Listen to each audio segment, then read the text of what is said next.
Mr.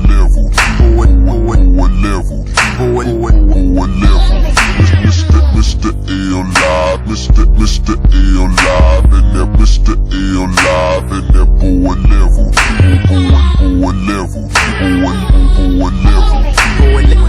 level, Mr. L live, and that boy level, boy level.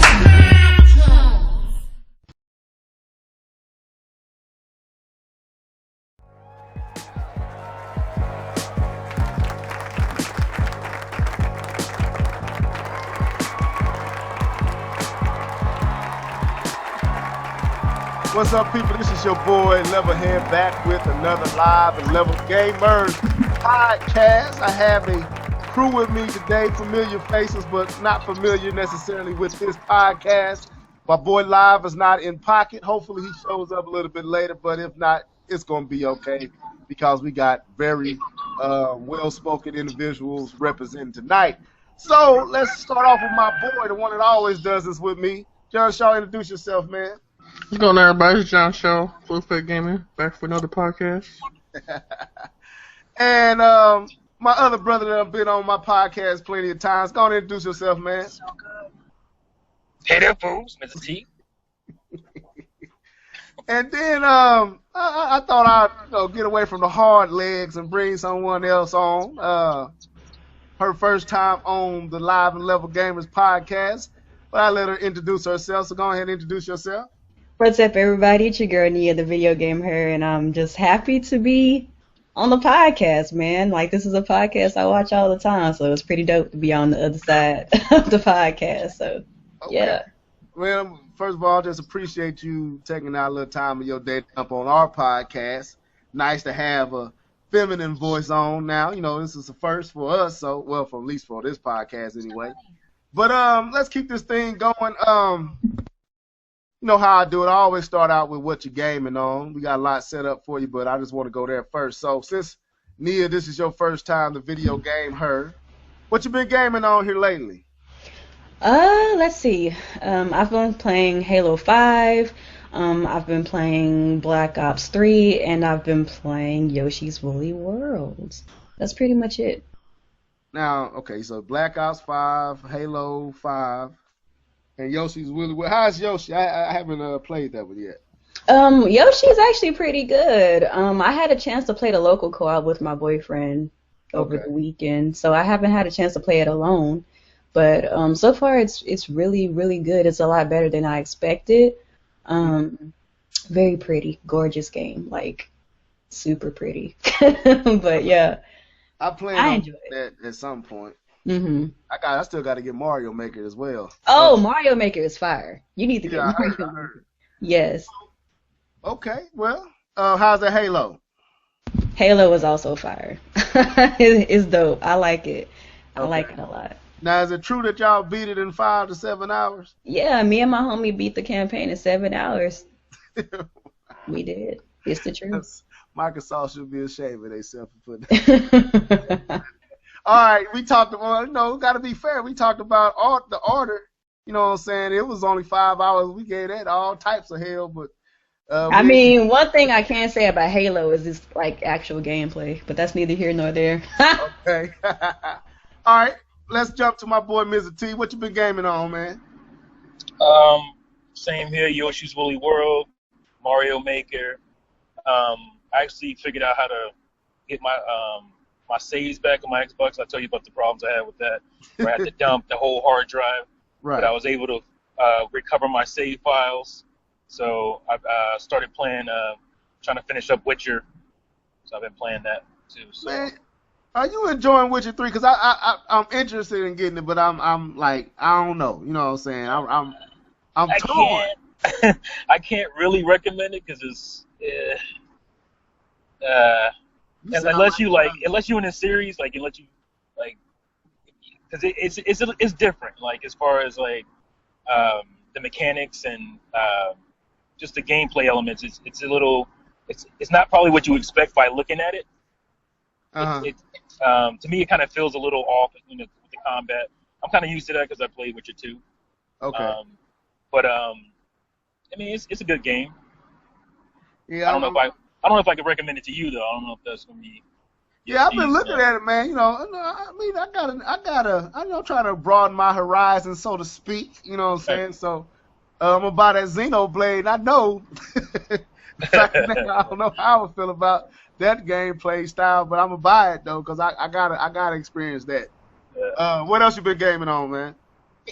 3DS a lot of 3DS. What am I'm playing on 3DS? Playing my. I started playing Luigi's Mansion again. I just love that game. Can't recommend that game enough. And I've been playing Mario Kart 7 a lot on it too lately. Yeah, that's a good one. That's damn. Yeah. That actually saved me on a Christmas vacation we went on with my wife and her family. Boy, I took my son 3DS. I think it's DS, right? Oh, is that on 3DS? No, it's on 3DS. Yeah. Okay. I took his and he confiscated his 3DS and was playing that the whole trip I was up there. And they got mad at me because they said I was hiding out in the back rooms, man. I kind of was, but anyway, don't tell my wife I said that on the podcast. But let's move on. John, what you been gaming on, man?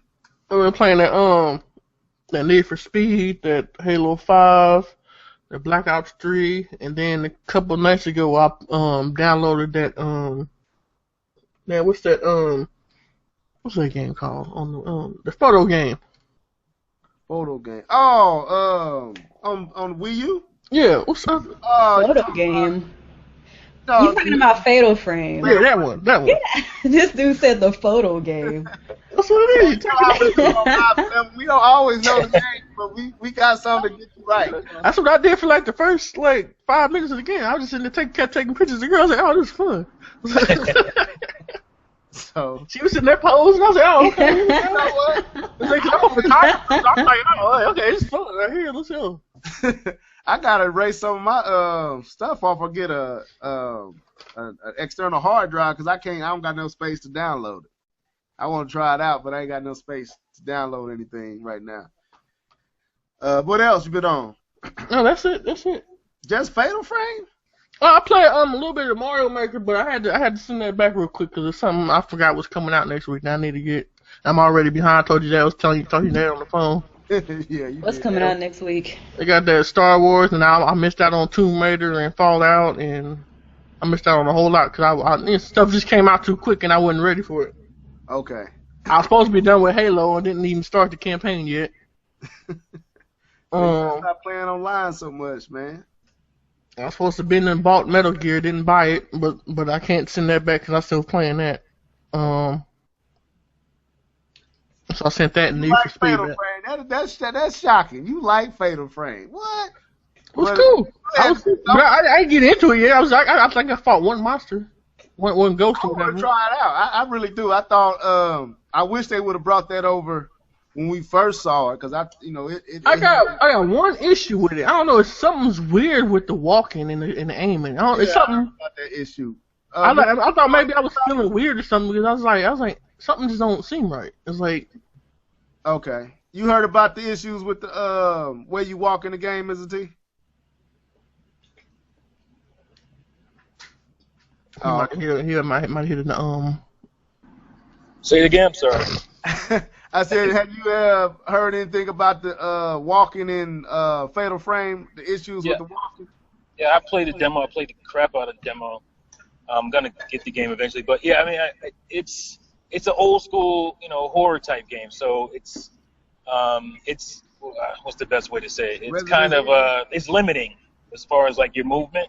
Is it like Resident Evil? Yeah, it's like Resident Evil, old school Resident Evil. So I'm kind of, they call them tank controls, you can't really move the way you would probably want to. But I think that, I don't know, that adds to those kinds of games to me because, you just can't run around and do what you want to. You gotta.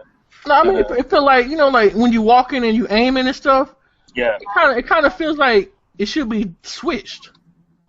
Oh, you mean like it feels like backwards? Yeah, it's like, cause I don't know, I was sitting there with the two analog sticks, I was sitting there I was like, I was moving, I was doing fine, but it's just something my body just didn't feel right. It just felt like like it was off or something. Especially coming back from playing Black Ops and all that other stuff. I was like, yeah, something moving. I was like, I don't know, something don't. Oh yeah, like if you coming from a new school game to that, you can be real lost. Let me ask you this: control. you like playing the original Star Fox for the first time when you push up, the ship actually go down?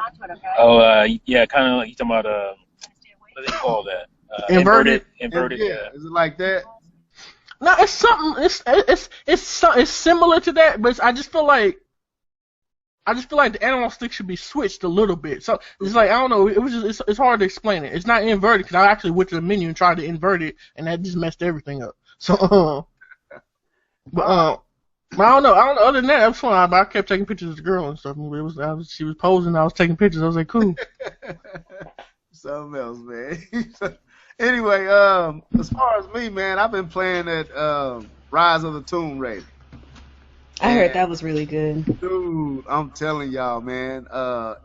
Mr. T, Sean, I know you got it coming. Sean. I'm telling you, man, that game is dope. Like, what I like about it, the first one I was like, okay, after I played the original one, or the first one, or the definitive version of the first one, I was like, it ain't Uncharted. I don't know. I liked it, but I didn't like it. I don't know. The storyline wasn't that good.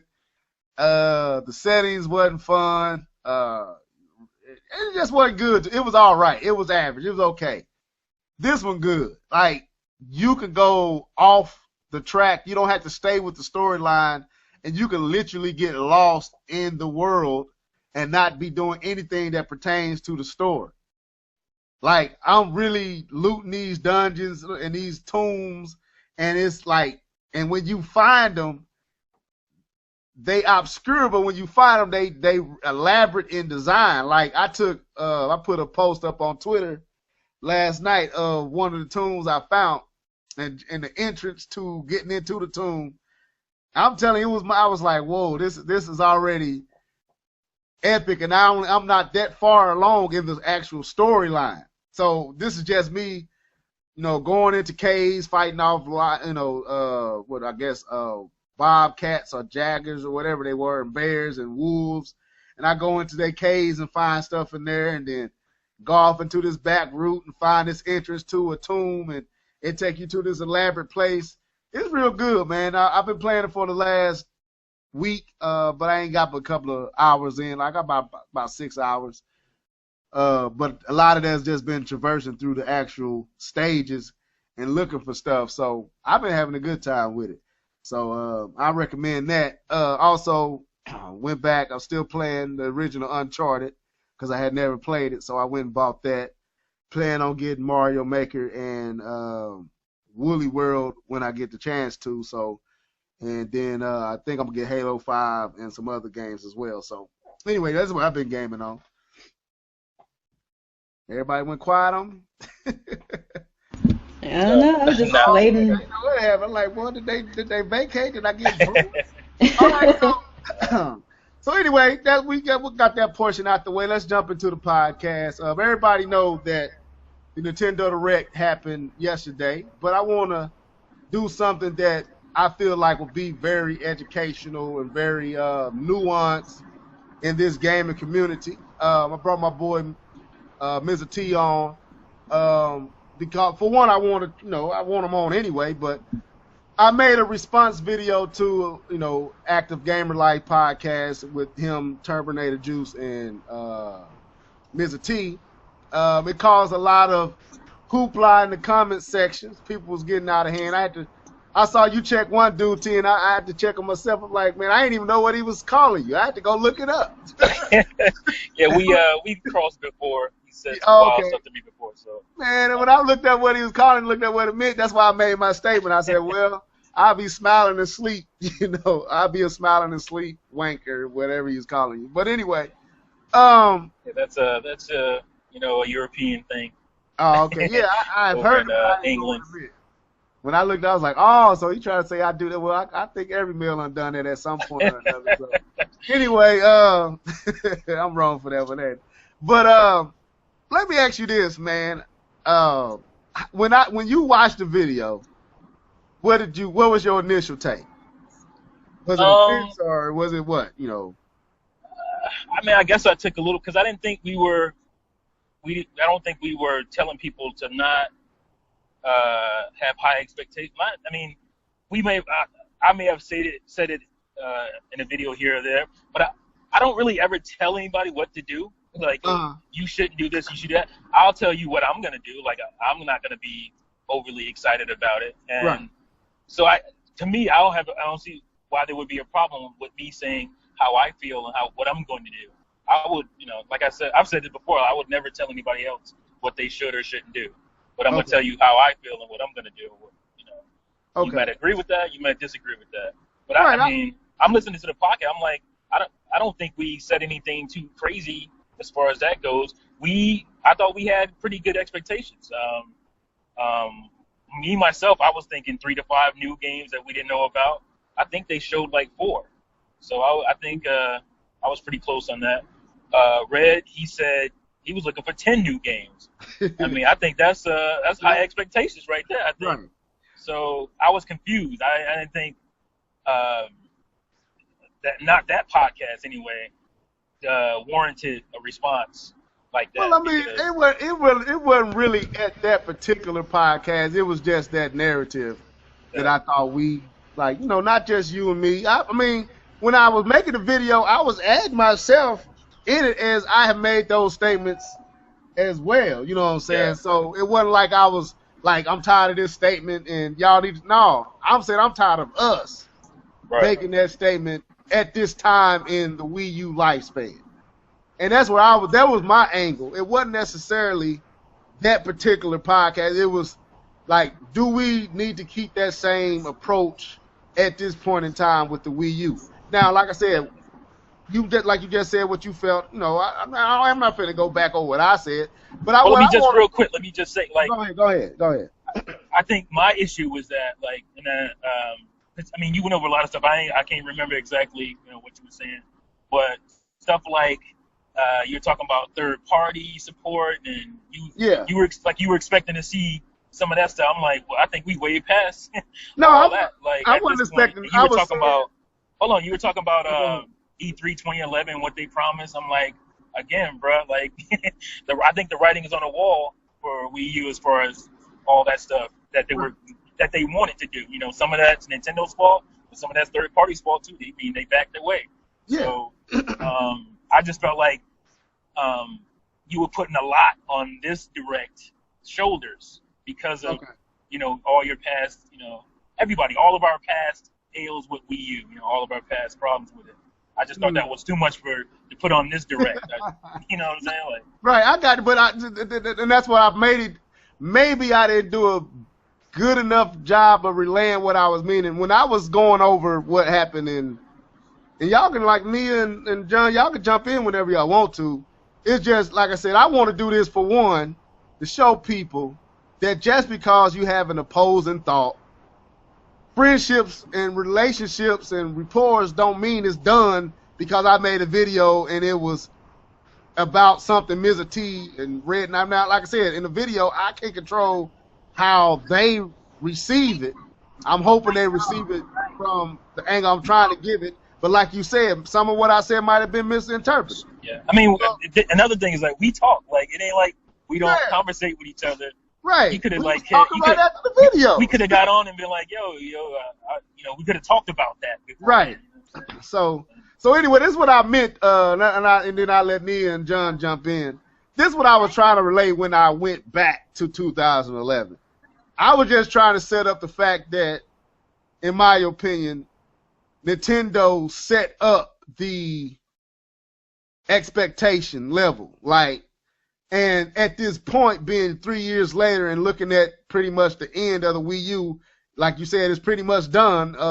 Even the Nintendo Direct yesterday kind of solidified that this is pretty much it for the WiiU. You know what I'm saying? So all of us, me, you, Nia, John Shaw, Live, Red Knight, Terminator Juice, and all the other ones, even the ones on the far extreme right, we all bought this thing, and we came in with this narrative that Nintendo created. And I was just saying that maybe I didn't, and I listened to the video again, I was like, well, maybe I could have said that a little better where they might have understood it a little bit better. I could tell by the polarizing comments that I didn't relay it as well as I should have. But what I was saying, with where we at now with the Wii U and everything that transpired with the Wii U, and then what has transpired this year with the Wii U, do we need to continue to have that narrative where, you know, not to expect much, or, you know, my thing is either Nintendo need to address the fan base and let them and reassure them, you know, even with the failures of the Wii U, to look forward to the NX, or they need to deliver with this Nintendo Direct, with delivering games since they had delayed so much. But that was my only point, and I didn't feel like it was on us to tamper. That's what the terminology Terminator used, to tamper our expectation. I think our expectations has been tampered. I think it's time for Nintendo to either reassure us or deliver. That was my point. But I don't know if that was. I just think I felt like some people took it as like I think the narrative a lot of people got from it was that, well, we only do this for Nintendo, and I'm like, this is that's my personality. I don't over. Right. Did you go out? For, you know, hype myself or excite myself about anything. Okay. I don't do that with Sony or Microsoft either. And when they do deliver, to me that's even better, because I wasn't expecting out of some people, you're coddling Nintendo. I saw that in the comments. Yeah. And I'm like, no. I mean, you know, I think, now maybe not you. I would say, if I'll be honest, I think I did in times past coddle Nintendo, and I think others do it and has done it and still do it. No, but, I mean, I've probably done it before, like not even realizing it. Like I'm not gonna say that. I'm a Nintendo fan, so okay. You know, once in a while you might, you know, you might say some stuff, you know, out of left field because you want to, you know, cover for your favorite console, your favorite company. Right. So. Okay. Well, anyway, that's all I want. You weren't the only one I invited, but I knew you would be the one that will respond. And like I said, I appreciate you coming on here. And like I said, this is a learning. I want to use this as a way to develop a community to see how people can disagree and still operate in friendship. That's all I wanted to do. But anyway, let me let John and Nia jump on here. What you know, then we'll move on to the Nintendo Direct. Who want to go first, Nia or? I mean, it doesn't matter to me who goes. Well, go ahead. You talk. Go ahead.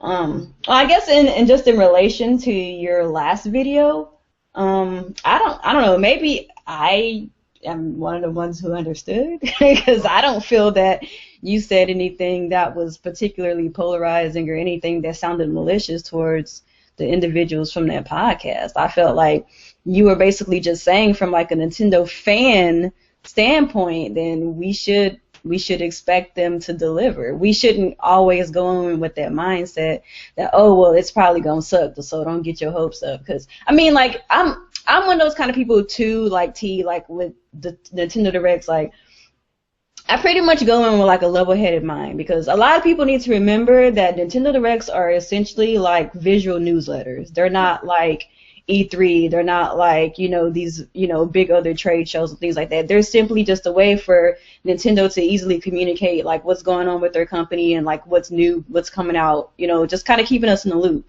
So, you know, I always kind of go in just like, okay, well, I'm just going to see what they show, and whatever they show is what they show. You know what I'm saying?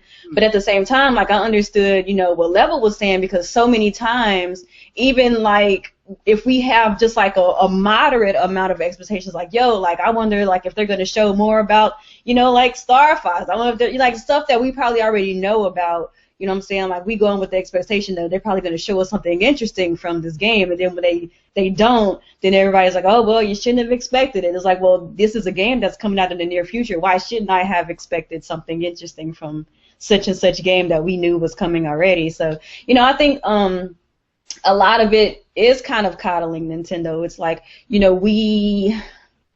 when we're disappointed, we're like, oh, well, you shouldn't have expected that, because like Nintendo's like, they're just a company or whatever. But at the same time, they're a company that is making products for purchase.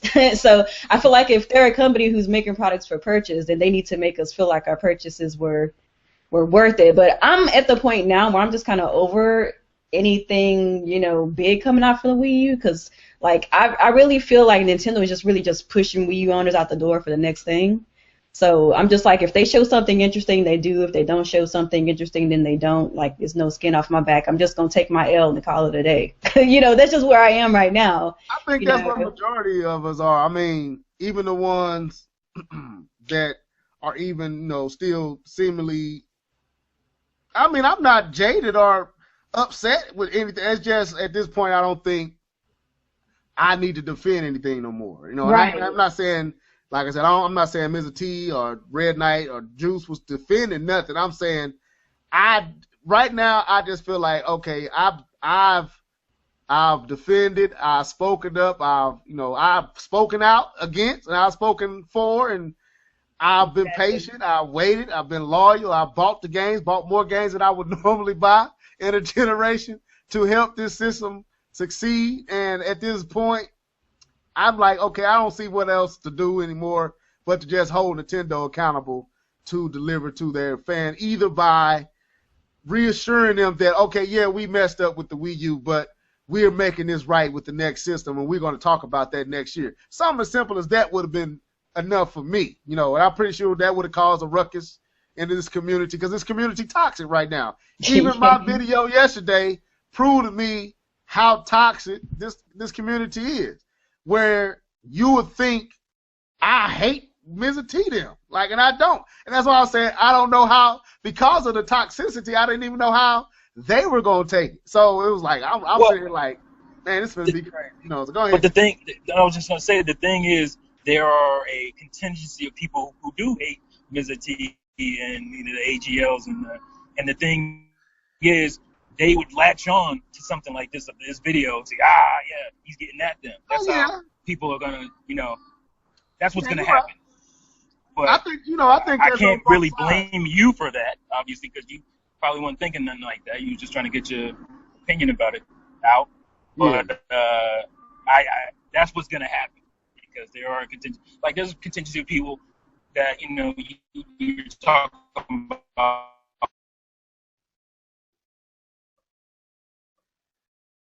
If y'all don't understand what's going on, T is on his phone because he's traveling, so technical difficulties will happen. Can you straight? Must have broke up. All right, go ahead, John Shaw. Trying to coddle and Nintendo, no matter what I do, because I put my Nintendo. I don't think he knows that he's in and out. Yeah, you're going in and out, Mr. T. I don't know if you're going under an underpass or something like that. That's why I was trying to explain to everybody. You on your cell phone. You're not at the house. So that's how dedicated T is. He jumped on his cell phone, folks. So, we'll go ahead, Shaw. Throw your 2 cents in, then we gonna, I guess, move on. Then we let T finish up when you get done. I guess my general consensus is like exactly what Nia said, what you said. My thing is like, for me, I hold it to another position. I'm pissed off at all of them. So you mean all 3 companies? Yeah, all 3 companies. There's something that they all done did that pissed me off, and this is me coming as a consumer. I don't for me. I don't personally feel nothing for Nintendo, Microsoft, or Sony. If they all fail tomorrow, I wouldn't care. I'd go play Nvidia or something.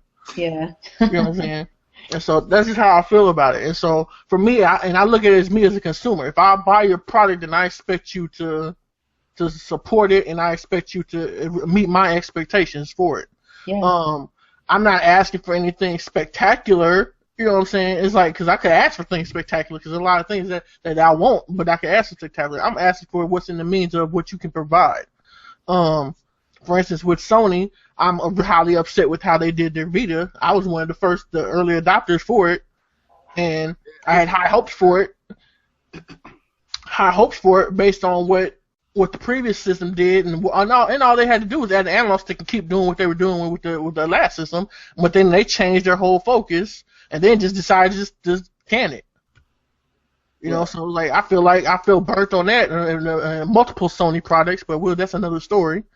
And that's how I felt with Nintendo. I was like, yes, at first I got my my satisfaction with it, then it kind of started dwindling away. And it's like, yo, and it's like you have so much based on what like if you want to, if like I let it go for a while because I said I understood the predicament that they were in, and if any other companies were, if third party would have left any of the other companies, I don't think the other companies would survive like Nintendo did. Mm-hmm. So I cut them some slack in the beginning because of that, and because of the fact that what they were going through. Right. But at some point in time, I can't just like let stuff go no more.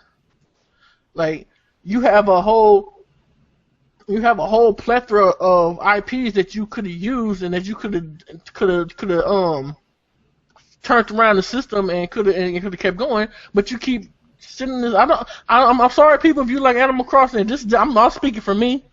If you were happy with what was shown, then good for you. But for me, I'm not an Animal Crossing person. I don't like RPGs like that. I don't like action RPGs. But I just don't like all the little kiddie stuff and stuff that like question my manhood when I'm going around playing like stuff. Like I'm sorry, it's like stuff like I can't go to work playing with little teddy bears and stuff. It's not happening. And too many filler games.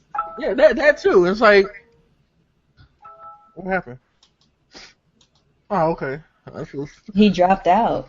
Yeah, I'm talking to him now. He gonna jump back in. And so that's just my thing. It's like I feel like, and also somewhere down the line, maybe you should entice third party to come back, like somehow, some way. Like if you needed to pay for it, then pay for it for a little bit. Sometimes you gotta do what you gotta do.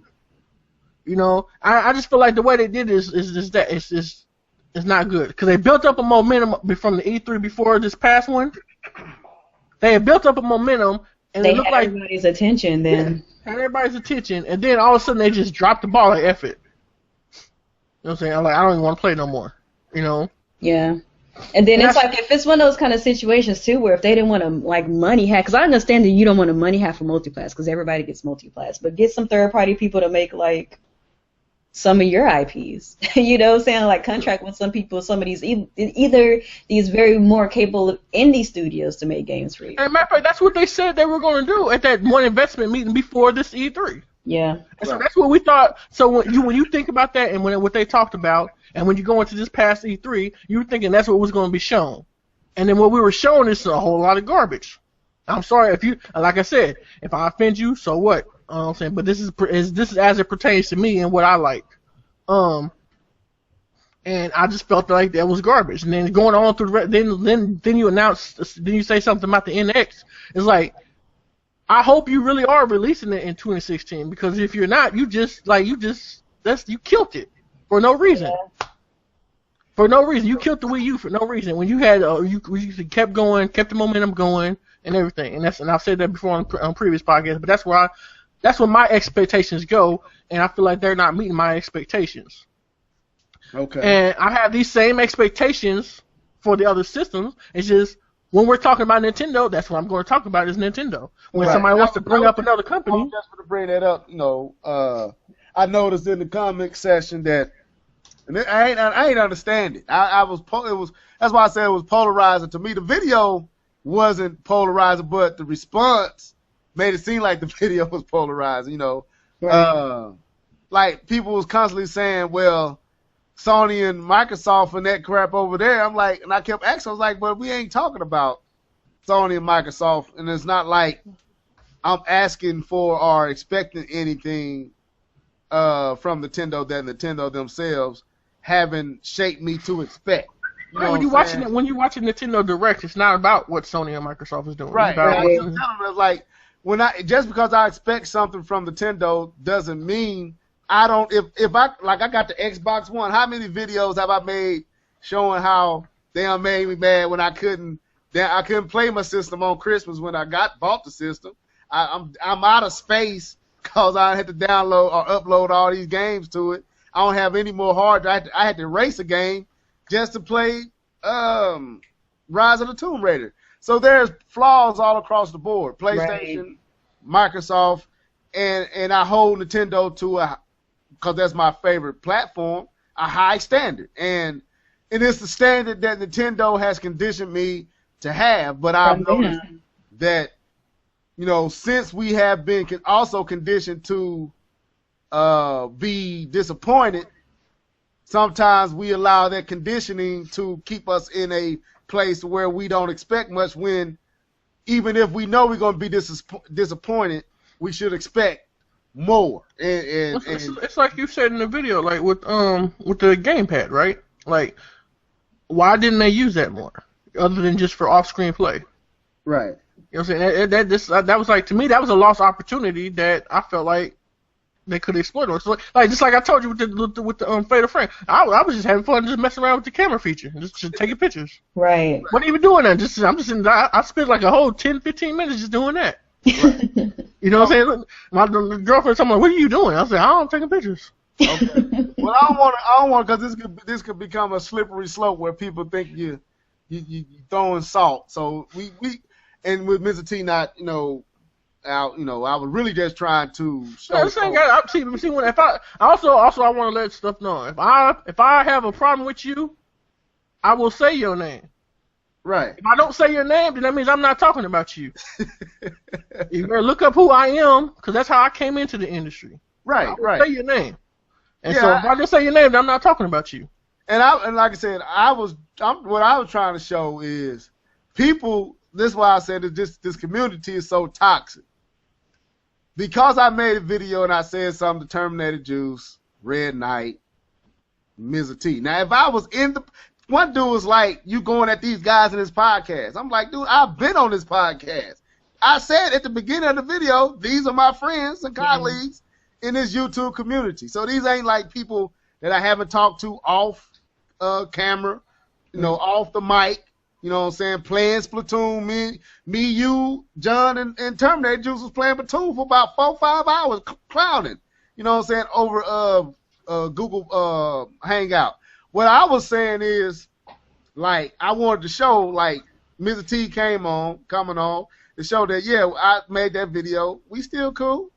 Hopefully. Yeah, for instance, we have to get on Google Hangouts just to talk to people. 2015. That's a lack of expectations for me. Sorry. I know. But you know, the thing with that too is a lot of people, they can't differentiate video games from reality. You know, people think that because you disagree with somebody in video games, oh, you going at this dude. Like, no, we just disagree over video games. Yeah, it's not that serious. I mean, and then it's not like you said. It's some cats, and I won't say their names. You know what I'm saying? But I watch their podcast too, and they be extreme. You know what I'm saying? That ain't me. And I know right now they might seemingly be beefing, but Levelhead and what I'm doing on Levelhead's channel, and when I made the response to Mizzah T or to Red Knight or to Terminator Juice, this ain't no beef. This is just I disagree with something y'all said, and I just wanted to share my take. Had I been on the podcast, sitting there right along with them, I would have said it there. You know what I'm saying? Like, I don't agree with that. And they know that. I've had me and Terminator Juice always lock horns a little bit because we have different opinions. So it is what it is, but it ain't nothing to get all upset and all that stuff over. But anyway, right now Mr. T in a bad reception area, so he had to step out and be back in. But let's move on from this conversation into the actual direct. So I'm gonna start with Nia. You know, since ladies first. What were your thoughts? You know, what stood out to you? Let's start out with what stood out to you, and then we deal with the whole direct as a later on. What stood out to me? Well, overall, I don't think it was a bad direct. Like, I don't think that it was like super like awesome, like one of the best ever. But I don't think it was bad either. I think that the pacing and all that was right. And even though they didn't show anything too particularly exciting, the way that they presented the information made it to where it was at least entertaining.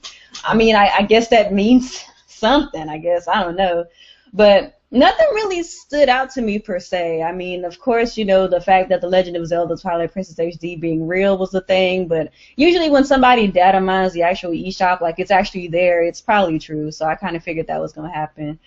Mm-hmm. The new Splatoon content is pretty cool. Xenoblade Chronicles X still looks good. Star Fox looks significantly better than we saw at E3, even though it's still not the Star Fox that I think that it should be in 2016, but that's neither here nor there. Let's see. I like how they kind of like slipped in like the Devil's Third release date, but like they kind of just passed by. It's like I guess they kind of know people. So that game is not out yet? interest. It's coming out in December. I thought it was December out. the So that's 11th. I think it's out overseas. Like Yeah, it's out on the PC overseas. The Yeah. free-to-play version is. Okay. But the actual retail version is coming out December 11th. Okay. I was wondering why wasn't nobody talking about it. I was like, just Yeah, we ain't got a chat over here. I wanna, you know, and I know you still going in, but I wanna ask a question if y'all noticed something, and I'll let you continue. Mm-hmm. Did you notice that we saw a lot more non-Nintendo developed games in this direct? Yeah, I mean mostly from Square.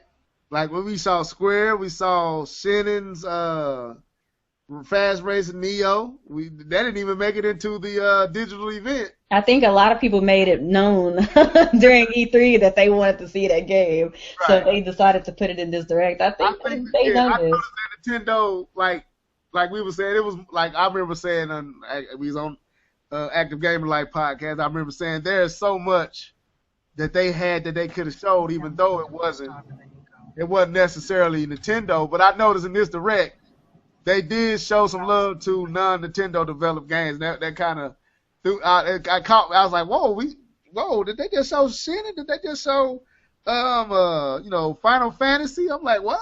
So that was pretty Square cool, Enix man. was all up and through this one. Man, it was a lot of freaking RPGs, man. They RPG the 3DS to death to me in this particular direct. But go ahead and finish what you were saying. Oh, I was gonna say that let's see. Yeah, Final Fantasy Explorers. Now, since we're talking about Square, it actually looks pretty cool. Reminds me a lot of like Final Fantasy like X Monster Hunter. Like that's something interesting I could see myself playing. Even though I don't really care about Pokemon, I think it's interesting how they brought Red, Blue, and Yellow to where they're bringing it to the Virtual Console. A lot of people have been asking for those old ones, and some of the indie games look pretty cool too, like Hive Jump and Typo Man, and of course Fast Racing Neo and SteamWorld Heist, which is like gonna be hype. So, I mean, it was some good stuff. Nothing that got me too excited, but some good stuff. Now, you said Typo Man. Which one was that one? I don't. Typo Man is the one where you like manipulate like letters to make words to traverse the stage and stuff. All right, that was the one shown right after the Mario game. Mhm. Okay, Mr. T back, but I'm gonna go ahead. Where we at right now? We're talking about the Nintendo Direct and what stood out to us. So if you ready to go, you go ahead and share what stood out to you. All right. What stood out? Yeah. Zelda. I'm gonna wait for Zelda. Don't talk about Zelda yet. All right. Well, I'll wait on that. Because I'm about to lose my mind on that. You're talking about Zelda U footage, right? Yeah, Zelda U. Okay. Yeah. Anything outside of Zelda U, because we know that was gonna stand out. Okay. Well, I guess on Twilight Princess, the Wolf Link amiibo was pretty cool. Yeah. I'm actually looking forward to Twilight Princess HD because it's one of the few Zelda games I only beat once. Because it was a little tedious in the beginning, and you kind of don't want to go back through that again. But I know they're gonna fix things like that, and it looks like it's gonna be the GameCube version that they did the remaster on. So they're gonna probably incorporate some, what they did with Wind Waker. They'll incorporate some gamepad stuff for the aiming. Which I'm looking forward to that. That's pretty cool. Stood out. I mean, I guess what stood out is that the 3DS is the Super Nintendo this generation. That's pretty much it. I mean, I kind of always thought that for a while, but now a lot of the RPGs in the last year and a half have been showing up, and it's great. It's good to see, man. I mean, because you don't, other than like the Western stuff, you don't get a lot of JRPGs Right. on home consoles anywhere, even Sony or Microsoft consoles. Right. So, OJ can be happy with the 3DS now because there's enough RPG. Oh yeah. to satisfy any RPG nut. So he should be real. Yeah. Yeah, RPGs were very represented yesterday. Yeah. Anything else? It was good to see Star Fox. I mean, we didn't get that much of it, but I did see some improvements that I was looking for. Mine, man. You still about the one I was gonna use. Go ahead. Oh, my bad. Well, I ain't gonna say too much about it. Just there's some improvements that I was looking forward to. Like it looks like I see a little bit more personality in the game that we didn't see before. And one of the things I was looking at was it looked a little bland as far as like I brought up the fonts or whatever. Like it looked like they were using like, but that's what they do with games that are early on. They'll use different fonts, early looking stuff, and it looks like they beefed that up too. So stuff that I was expecting happen with that game is starting to come to fruition. So that's cool. John, I know. Pokemon, whatever the Pokemon tournament. That's it. Yeah, Pokemon tournament look good, man. Nothing else though. Okay, well, okay. I ain't gonna mess with it. I don't want to light that fire, man. I'm not gonna do it. Push those buttons. Have another fire in the comment section. John, Live already made folks mad. And that boy, we had to defend that for I don't know how long, man. But anyway, as far as me, Star Fox stood out. Like Nia said, it ain't that it's so mind blowing or breathtaking as far as current system standards, but what we saw back at the digital event to now, I was satisfied. I liked the bump, and it was very noticeable. It looked cleaner. Like Mr. T said, it had a lot more personality. And I'm pretty sure it's gonna look even better between now and when it actually released. So that got me at least moderately anticipating. Well, I was Star Fox. I know it's gonna be good, but I'm a little bit more excited about that game than I was. I was gonna pick it up, but I wasn't as excited as I would typically be for a Star Fox game. Xenoblade, even though I've seen this game 50 million times, what I saw yesterday was like, I'm buying it. I know I probably ain't gonna like the way it controls, but I'm buying it, So I need to experience a game like that big, that beautiful. And it just made me scratch my head. I kept saying it in our response. All this made me think. All this was doing was making me think. What if Nintendo had released this stuff like this in 2013, when the second year of the Wii U? What if these games was hitting that year? Where would we be right now? Like if that Xenoblade actually hit the scene that year like it is right now, I think we'd be in a whole different situation if some of the games they showed yesterday came out earlier. So, but that stood out to me. And what else? So that was Star Fox, Xenoblade. I'm moderately interested in the HD Twilight Princess. I was actually expected to be done like the Wind Waker. Oh yeah, for sure. I expected the Wind Waker treatment, so all we got was an up-res port though. Yeah, that's what I was expecting. That's what I was hoping when it said Twilight Princess HD. I was like, oh, okay, they showing this footage, and then they go show how it looks since they have skinned it and all that stuff. So I'm sitting there like, yeah, it's gonna be crazy. Gotcha.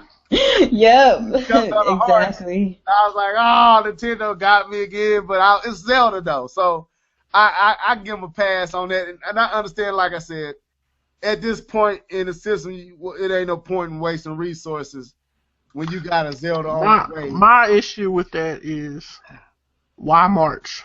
If that's what the game's going to look like, why couldn't you just release that now? Yeah, I do that for the holiday season. Yeah, that could have been a holiday. That would have been a good holiday game. But like I said, I think they trying to coincide it with the 30th anniversary stuff. So I guess No, it's going no, with that. they could have did something else. They could have did something else. Don't get me wrong, like I'm appreciative that they tried to bring another game in that window, but if that's what you're gonna do for the 30th anniversary, like don't even disrespect Zelda like that. Like I'm still gonna buy it because like I'm a Zelda nut, but the fact that it's literally just an up-res is like that's the same stuff that we used to get on the other companies for. Like I know like this isn't about the other companies, but you know if it's just an up-res port of an old game, it's like it's not really. It kind of takes away from the potential epicness. Because like when you think about a Nintendo remake, you think about like you know the Ocarina of Time on the 64 version on the 3DS, which is significantly better than the old version. You think about Wind Waker,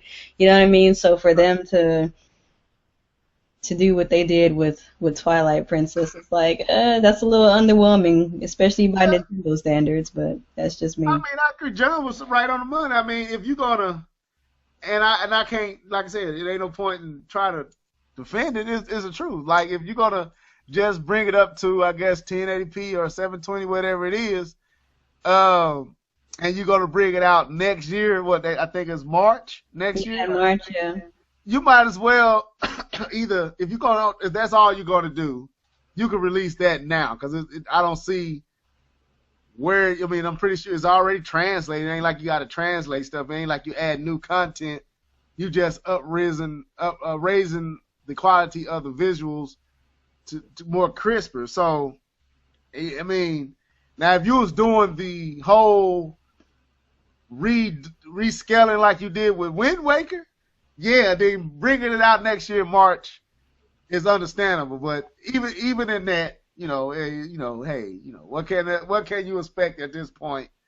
They're just pushing us out the door level. I'm telling you. Yeah, they pushing the Wii U out the door. They getting it out, and that's why I'm saying I hope they at some point confirm their commitment to those who bought the Wii U and those who could call themselves Nintendo loyalists, that they kind of not necessarily apologize, but just reestablish. Okay, we know the Wii U didn't do what we even thought it was gonna do, and we gonna try to make good on this system. And but anyway, yeah, that's what I agree with John on that with the Zelda.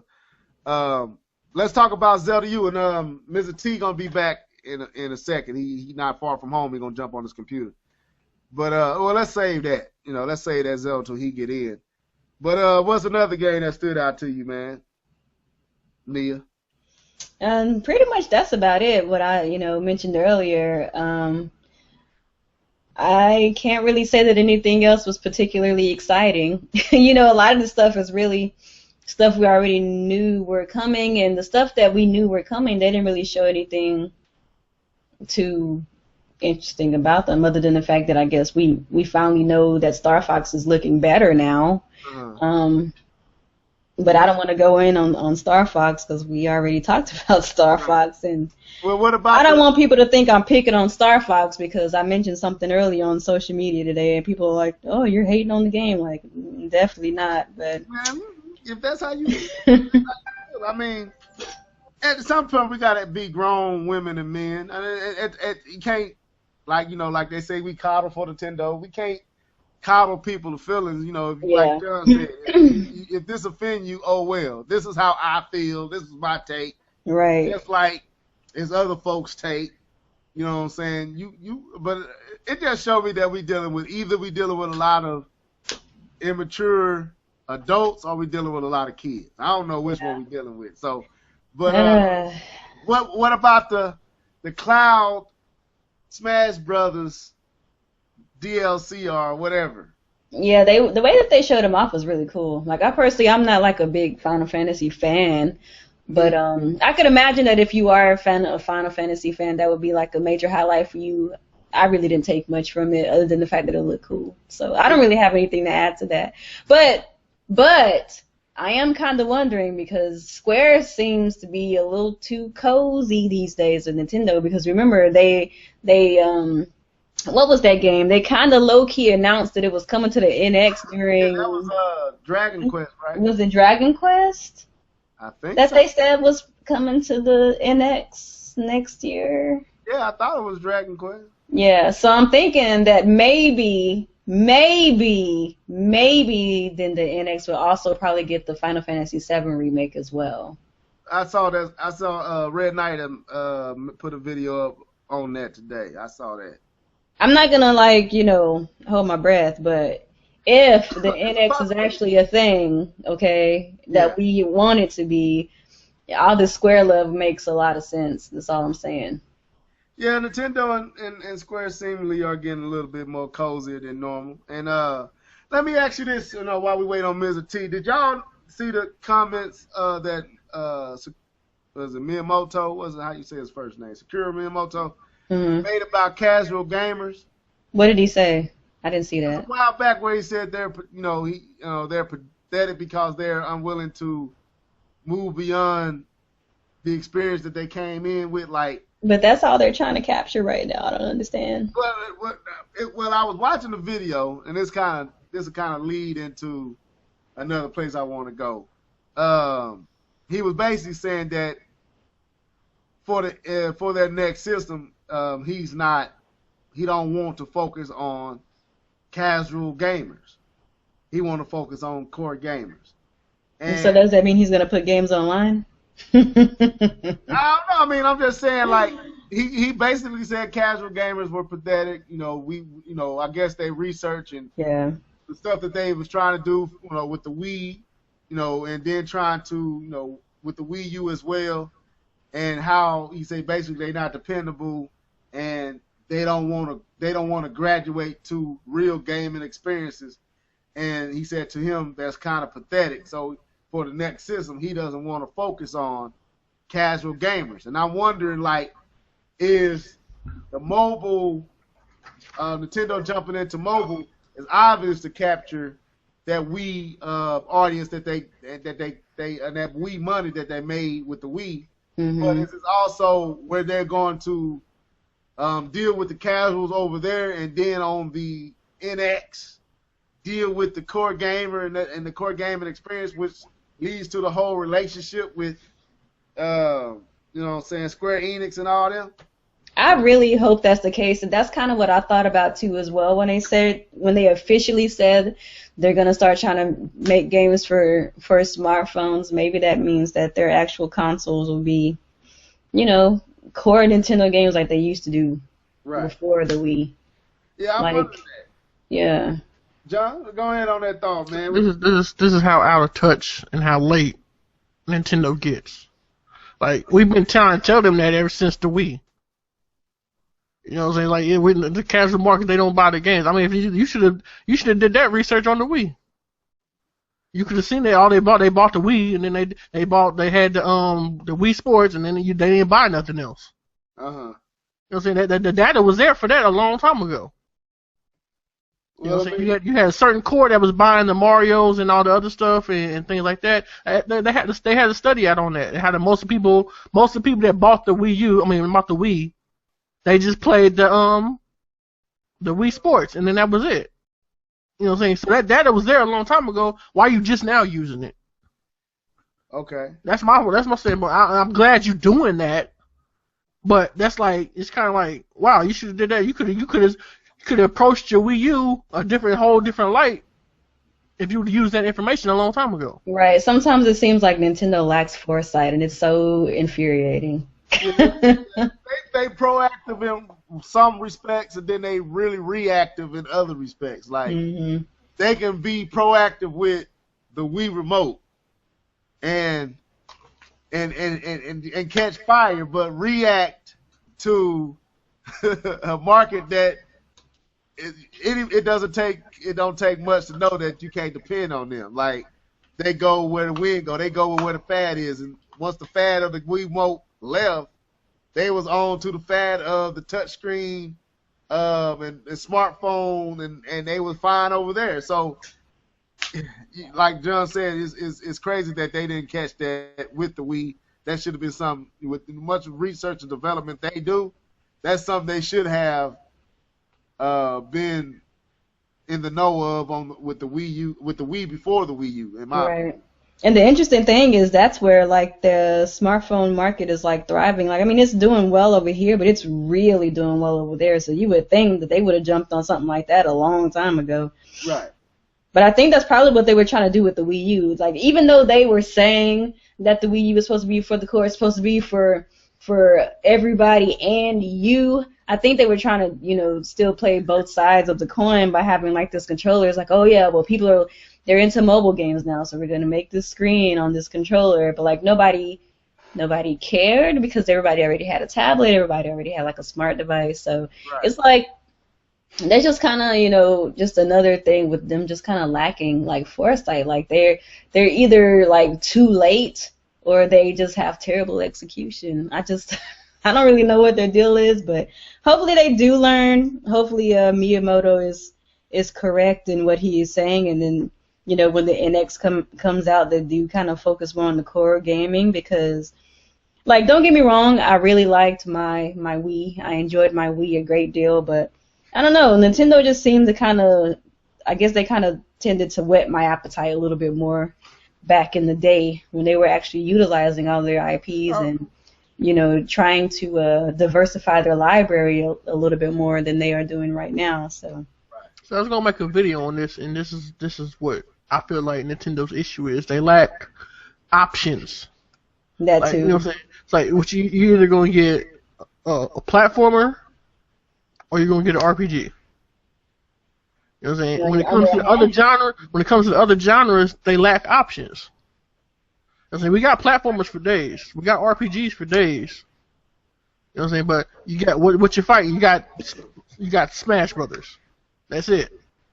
What you got for sports? You got unless you want to, you know, saturate with Mario Tennis, Mario Soccer, Mario golf, Mario Cards. sports game.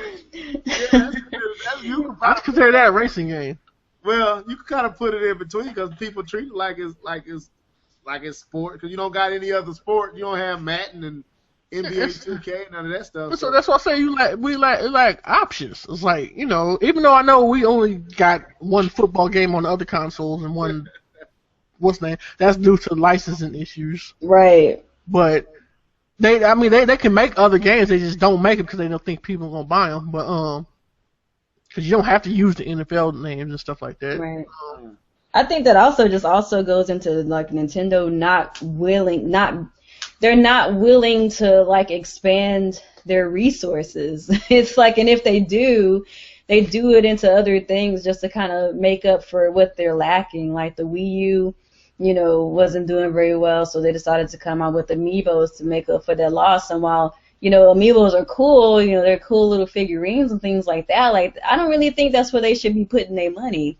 I mean, it's making them a lot of money, but I mean, I feel like if they would use that money to go and like buy some studios or create new studios or create new branches of existing studios, they would never be hurting for games. Yeah, and then it'd be all right. Yeah, they wouldn't have those droughts. It's like, cause that's what I'm saying. Like, yeah, while I said like Nintendo was in the situation that third party left them, they still had enough games to help them survive. The problem was those games were spread out so long. Like, what we get, like, what? I want to say, 15 or 20 games within the span of 2 years? Yeah. You know what I'm saying? That's not that. I mean, as a gamer today, that's not okay. Yeah. And so, while it did help them stay afloat, that's not okay for us as a gamer. And I feel like you said, if they would have bought some more studios, that would have helped them make more in-between games. Right. And to piggyback on what you're saying, and I find it funny that people didn't remember the whole point of the U. People forgot that. And I think I reminded people in the comment section what the U actually meant, you know, the Wii U. People got the system, don't even know what it means. People don't even remember that, E3, probably. Don't remember that, you know. So anyway, but to piggyback on what you were saying, John, we got a lot of what I called, and man, I know people might not like this statement, but it kind of is true. We got a lot of value menu games.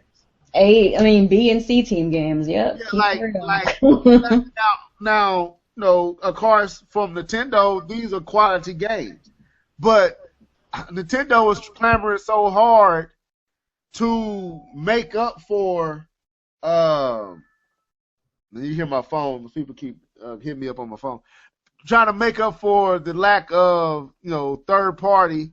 When they pulled the rug away from under Nintendo feet and bailed, they couldn't give you the, I guess the more the games that we all wanted, the games that everybody can't bought this system, expected, that we get yearly, the big Zelda game, the big Metroid game, and other games in the IPs Nintendo have that will be considered bigger titles. Star Fox, which we get now towards the end of the system, but we didn't get them when we should have got them because they were just throwing out stuff while they perfected that other stuff. You know what I'm saying? And it just didn't work. Far as thriving, it didn't work. And like I said, I think Captain Toad might be. I haven't played Captain Toad yet, but I'm pretty sure it's a good game. I'm pretty sure some of the other titles like the Kirby title, I'm pretty sure that's a good game, but those are not the games that people bought the Wii U to play. Yeah, that's cool. If my mom was cooking and she give me a bowl of chips, that's cool. But I'm hungry, so I'm waiting on that food. That's on it. But we never got the food. You know what I'm saying? So that was my thing, and So anyway. Right. Now, see, I equate games like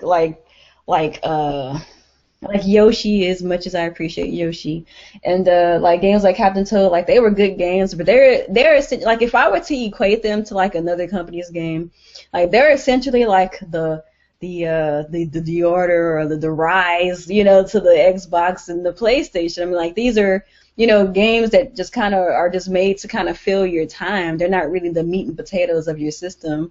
That's why, like, even though like the PlayStation is doing very well, and some people, like including me, are kind of dissatisfied with the exclusives up to this point, because although there's some exclusives right now on the PlayStation that are cool, they might kind of whet your appetite a little bit. Like there's nothing yet on the PlayStation that's as awesome as like Horizon Zero Dawn that's coming next year. Like that is a AAA spectacular game that could potentially, actually showcase like the actual system, and it kind of fulfills like that gamer in you. Like that's like these kinds of experiences are the reasons why you get consoles. Like you don't really get consoles for Mario Tennis, and I mean like they're cool, like they're quick, pick up and play. Like Nintendo could make them easily, but there's only those games only have so far of a reach. Right. That's what I would say. It was like those games are cool. Like after a while you get tired of eating Lay's chips. You won't you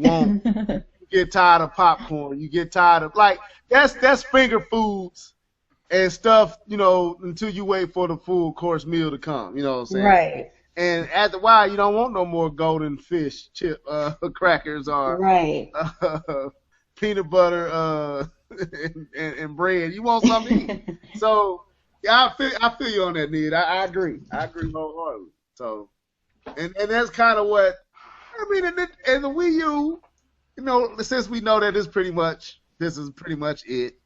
Nintendo, that Direct proved to me that this is it for the Wii U. So yeah, they're done. They don't expect much else after the Zelda.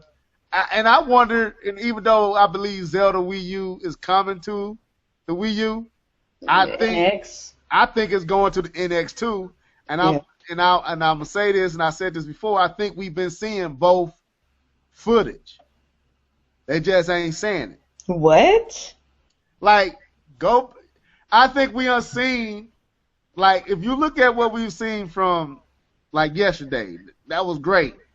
But it don't look like the footage we saw originally. So you think I think that it being cross-platform is actually pretty plausible. I mean, I don't disagree with you there, but to say that you think that we've seen both versions, though? What I'm saying is I think what we saw the first time, that might not have been what's capable on the Wii U. That's what I'm saying. I haven't seen anything since the first time we seen Zelda Wii U look like what we saw the first time. Have you? I mean, if I'm wrong on that, you let me know, cause that first footage when he was standing in the plains and the thing was off in the distance, and the grass, every blade was identifiable, separate from each other when he ran through and then hit the bridge. All that footage don't look like what we saw yesterday, what we saw back at the Video Game Award.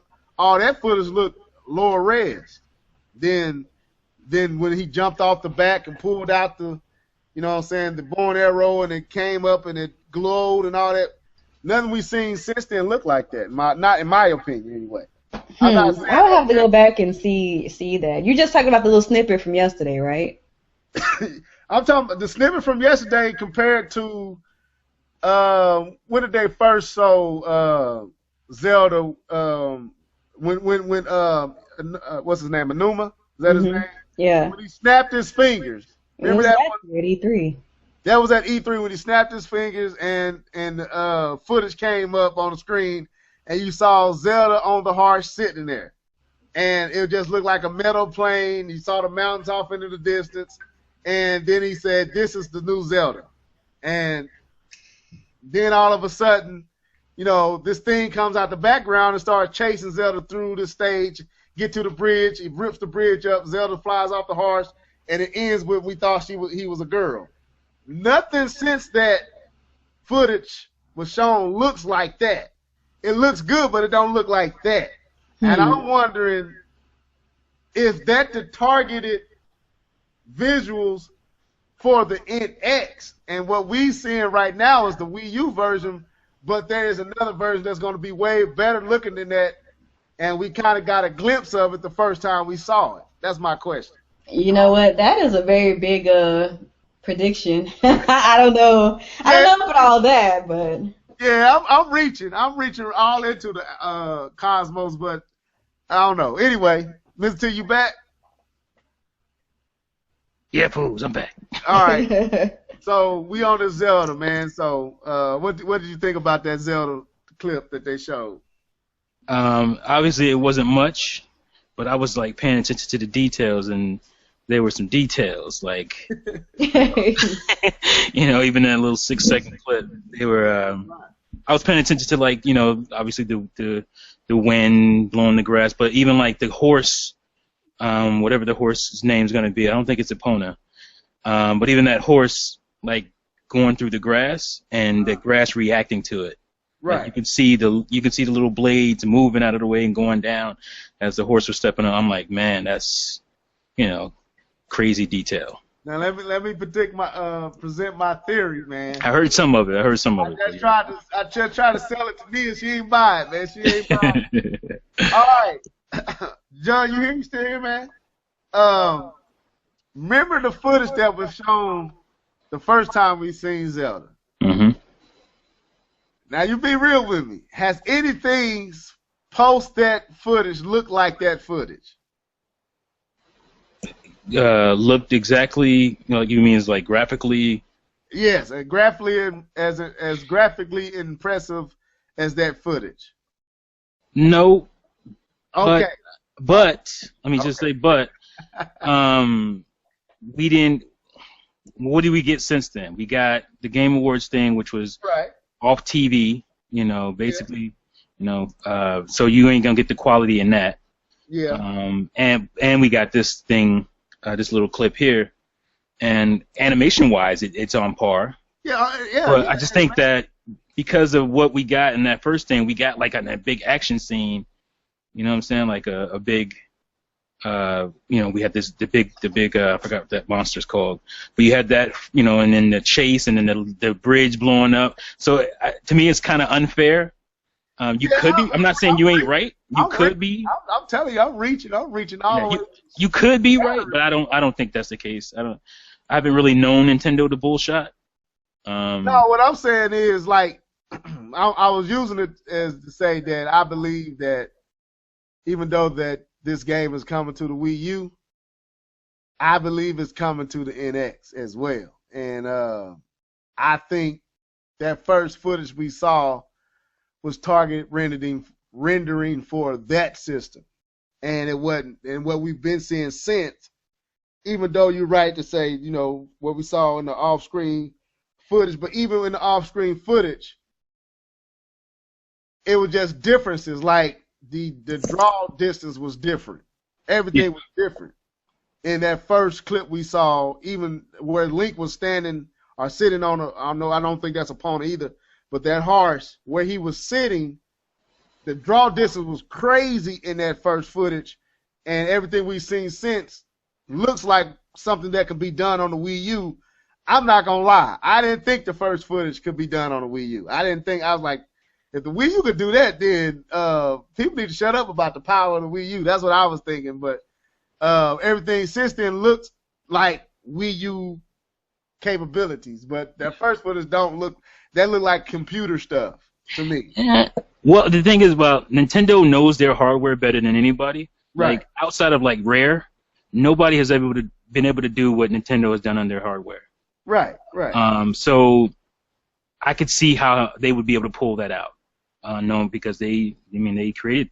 That's the benefit of having being a software company, but also creating your own hardware.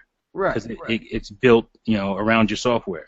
Okay. So you already have a working knowledge of how to get the best out of it from the gate, where somebody else had to build their engine and kind of work that way. But I had a point now. I can't remember what it was. Oh yeah, I think the draw distance, the stuff you were talking about, I think that's still there because we were looking at a different angle. First of all, we got this big, grand, wide shot on the first time we saw it, and so you could see all this other stuff. But even in this little piece of footage, you could see mountains and what looked like somebody standing on a mountain way over in the distance. Yeah, if you really look at it, it was definitely impressive. Like I said, this is just a theory, man. It ain't. Yeah. It's just me. Theory. I'm not saying you're wrong. I don't think you're right. No, I'm not. I don't believe I'm right either. But I'm out there on the limb. I'm hoping for hope that I believe it's coming to the NX though. But that I don't know if that footage that we saw, like I said, the first time is Wii U capable. I don't know if Wii U can do that, but maybe they can. But anyway. Would you stop texting me? Doggone it. All right, I got it. All right, anyway. John, well, yeah, you ain't saying nothing. What you think about that footage? I don't know. I wasn't looking at it. Man, you was looking at that footage, man. I wasn't looking at it. It was like 2 seconds. I forgot that they switched. No, man. Well, I thought that was the highlight of the direct to me, because first I wasn't expecting to see anything on it. And what they showed, there's a lot of secrets. They said that he had one of the Majora's Mask, and I was watching Game Explain, how they was pointing out secrets within the footage, and they had one of the secrets was the mask in Majora's Mask was on his hip or something like that. I don't know if y'all saw that. Oh, I haven't watched it. Y'all be investigating. That thing was like 2 seconds clip. Like what? Y'all get all this. Yeah, you gotta pay attention, man. Like, I feel like a lot of companies don't, but I feel like Nintendo never does anything by accident. I feel like they always try to give you a little something, even if you don't notice it right away. And that's what that clip was, because we seen Link, on the horse. That was nothing new, but they give you the little tidbits to, if you want to investigate, and that's what Game Explain does it really well. They always have their little analysis video out with their little magnifying glass. I'm gonna have to send it to you, John, because they pointed out that little clip had so many nuggets in it. They pointed out a whole bunch of stuff in that little, I guess, 45, 50-second clip. They found that the shield that he had was from some particular temple. They pointed out a whole bunch in that 45-second clip to kind of suggest what the game was going to be about. Go ahead, Nia. I know you jumped in there. Oh, no, I didn't have anything. I didn't see the Game Explain video. I need to go and see it and see what they say. It wasn't bad. So, anything else with the Nintendo Direct? Anybody want to talk about it? The 3DS is still popping. Yeah. It is. Like I was saying beforehand, like I feel like the 3DS was on its way out. It's going to be replaced for sure in 2016. I don't know. I don't know, think but they're I'm not still so trying sure. to go. I think they're still trying to go a little bit with the 3DS. Yeah. Especially since like the new 3DS has a little bit more of a kick to it. I think they might do something with the 3DS. I don't think they done. I don't know. I mean, you would think with all the games that they shoot, 3DS took up what about 60-70% of the direct, which has always been the case anyway. Yeah. So, Well, they're definitely still supporting the 3DS. Like they are definitely doing that. So. okay. Let me bring this up to Mr. T. I think y'all talked about this as well. Did you read that article that on an interview with Miyamoto about his feelings toward casual gamers, calling them pathetic? I remember that. That's old, right? It was a while ago. Yeah, it was a while That's back. old. Yeah. I remember hearing about that, but I never really paid that close attention to it. Well, I was watching a video, and a dude was talking about the whole interview and some of the stuff that Miyamoto said. He was basically saying that, with the Wii, we talked about this a second ago, but I want to get your thoughts on it. With the Wii, the casual, they went after a casual audience, the Blue Ocean strategy, and of course they got them with Wii Play and what was that? What was that on the Wii? First game. Wii Sports. Wii Sports. I said Wii Play, but Wii Sports. But he said that they were unwilling to move beyond those initial experiences into more traditional gaming experiences, and they kind of left and migrated to mobile and smartphones and all that. And he was saying that for the NX, he wants to focus on core gamers, which of course they said that with the Wii U, but for the NX, that's what they want to do. And my question is, do you think the move into the mobile market is to deal with casual gamers there while they focus on core gamers with the NX, or what's your thoughts on that? Yeah, I think that's 100% right. I mean, they were obviously what's the word? They were obviously trying to fight, getting them to the mobile market for a while. The investors always wanted it, and they finally gave in. And I think they see the merit in it, at least as far as a marketing tool and getting mind share of especially a lot of young people, because everybody has a cell phone, And if you put products out on a cell phone, and it's no guarantee that they'll move on to your other products, but you'll at least have some mind share. You're like, oh yeah, I know Nintendo. I have that app on my phone, So, yeah, I mean, I think that's probably what they're gonna do. And they'll do it to some extent with their the handheld still too. There's some quote unquote casual experiences on 3DS as well that I think draws those people in. But there was a big difference between this gen and last gen. The writing was on the wall. The DS had games that sold ridiculous. Games like Brain Age and Nintendogs, but those games, Nintendogs did okay, but it didn't sell 24 million like it did on DS. Right. And Brain Age just bombed. And that that should have told them from jump that market had gone. Those guys, they weren't even checking for the Nintendo handheld even anymore. Right. And yet alone the console. So. Well, yeah. that's a statement that Nintendo made, that they were saying they believe with DNA and mobile gaming they can have the success that they had with the Wii and the DS. And what that told me is, and I said this, and John can attest to it, I said this on a prior podcast, that Nintendo wants that Wii money. And they going after it.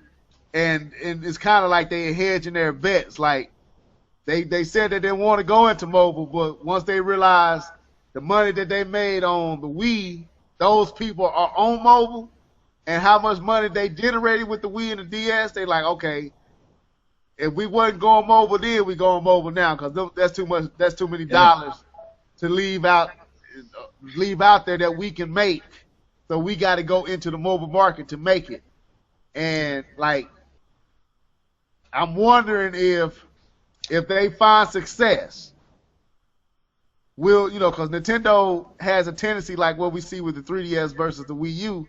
The 3DS is the success, and then we see a lot more attention with the 3DS over the Wii U. If they find success in the mobile market, will they? I heard you on that podcast. I know where you're going. Yeah, you know what I'm going. And then me and then John, y'all jump on. So what you think? Do you think they will neglect the NX, or do you think they're going to be able to manage both? Because I think they're going after that money, man. That's what I believe. That's all they verbiage is saying that. So yeah, I'm gonna say no because EAD is not gonna be focusing on a mobile game. NST are not going to be focused on mobile games. Retro is not going to be focusing on mobile games. I don't care how popular they are. These guys, they make, core console games. Right. And that's mobile is never going to be, at least right now. I don't, phones and all that get more powerful every day. But at least right now, those games are still going to be coming on consoles and dedicated machines. No, I'm not talking about the games. I'm talking about like. You mean like focus? You're talking about. I mean focus. Like, okay, the 3DS is what's basically we say the 3DS is keeping Nintendo afloat and kept the Wii U afloat. We say stuff like that. Yeah. But it's obvious if you look at the Direct yesterday, it's obvious that even to this day, the 3DS is pretty much the primary focus. Yeah. Now, if they move over into mobile and they find legitimate success, money, like they start printing, yeah. Do you think they will be able to manage the people who purchased the NX expectations while delivering where they're making money at on mobile? Yeah, I mean that's what I meant. I mean they will be because those companies are the ones we check. Like they're not going to be. Those guys aren't going to stop making the type of games they make to go do mobile stuff. The focus for those companies, the ones we love that make the games we love, will still be doing what they do. Okay. And the mobile guys, I mean that's one of the reasons Nintendo, to me, I don't have insider information or anything, but when they merged their handheld and console division together, that's one of the things that was all about focus. They wanted to be able to put out the same amount and quality of games on their consoles as well, because they know that 3DS was getting a lot of the focus. Because that's the difference between Nintendo and other companies that have done handhelds, that their first party big studios work on those handheld games too, and so they're trying to be able to refocus and be able to put out that same quantity as well as the quality on the console. That's what I'm assuming from that. Okay. And like the mobile games, no matter how popular that stuff gets, it'll never take away. They'll have enough people to do those types of games and still make the money they want to make over there. Okay. Nia or John, jump on there, or Nia jump on one of y'all two. About whether or not they're gonna focus solely on mobile games? No, I'm saying like if they, like what I noticed with this generation is with the 3DS, Nintendo found so much success with the 3DS and wasn't, the Wii U didn't kick off like they thought. Nintendo put a lot of their focus and resources on the 3DS to continue to generate that money that the 3DS was generating at the detriment of the Wii U. Like some of those games, like I would say, I'll use Kid Icarus, could have easily been developed for the Wii U, but because the 3DS had a bigger user base and it was the 3DS was generating the most money, a lot of these titles was coming to that system. And even some third parties was putting stuff on the 3DS versus, the Wii U. So Nintendo focus, even in the directs at E3, a lot of their focus was on the 3DS, and we used to complain about they play too much attention to the 3DS, and I'm wondering if they find success on the mobile side, and that money that they was making, because that's what they're trying to do, based on what they said, they want to be able to make mobile like the Wii and DS and make that type of have that type of success, meaning money. If they get that on a mobile, will they focus more on that and be lackluster when it comes to whatever they're bringing with the NX? That's my question. Well, I mean, I guess it really just depends on like what type of experiences they make for mobile, I think, because at least up to this point, like we've been led to believe that the mobile games that they're making are just going to be like, you know, just regular little rinky-dink like free-to-play stuff and stuff like that, you know, like they're not really looking to make any you know, core games for mobile. So like with that being said, that means that they don't have to have that many people, like, you know, per team making these mobile experiences. So, I mean, I would like to believe that even if the mobile thing kind of took off for them, they would still be able to have, you know, similar to equal resources for like core games, considering like it doesn't really take that much to make a mobile game. Like it doesn't take much to make a game like Miitomo versus the freaking Legend of Zelda WiiU. You know what I'm saying? So, I think that theoretically, if they do this correctly, if their execution is on point, even if the NX turns out to be, you know, another Wii U situation where it doesn't really take off the way that they want, they would probably just try to support both. I don't think they would try to go full on smartphone, unless somehow they start changing their philosophy and just start making like small games versus like bigger games. I mean, but I don't know. Right. You never know. I mean, that could happen in the future. You never know what's going to happen with the market industry. Oh, go ahead. Oh, my bad. No, that's it. That's it. That's all I had to say. And I'm gonna let John. If you got something to say, John, you want to jump on that? I don't necessarily think that's gonna happen because I think they have a separate team for their mobile department. Okay. I think they'll keep it that way, hopefully. But also it depends on what we find out about the NX. Yeah, and that's where I was going to go next. You kind of leading into where I wanted to go. Like, if the rumor mill is true that the NX is a merger of handheld and home console, right? Now, you know, 'cause if it is that, do you think they're going to do away with like something like the 3DS? Oh, well, then, yeah, the 3DS would be gone if it's a merger. But they'll still be supporting the NX and then mobile is like their their supplement, so to speak.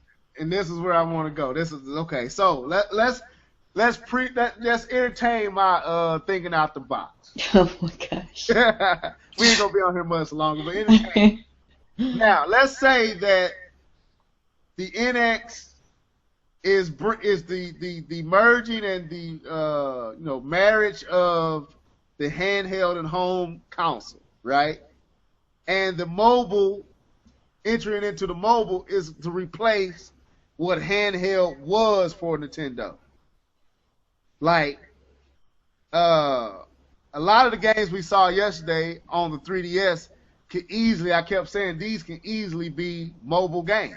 Oh, yeah, for sure. All right, so a lot of what we saw, to me, are games that I think possibly what Nintendo will possibly make it for mobile. Mm-hmm. So if mobile is to replace what the Game Boy, the Game Boy Advance, the DS, and the 3DS was to Nintendo, if they, and this is why I asked quick, if they find success over there, and these and looking at the Wii U, a lot of the stuff we got were quick, easier developed games.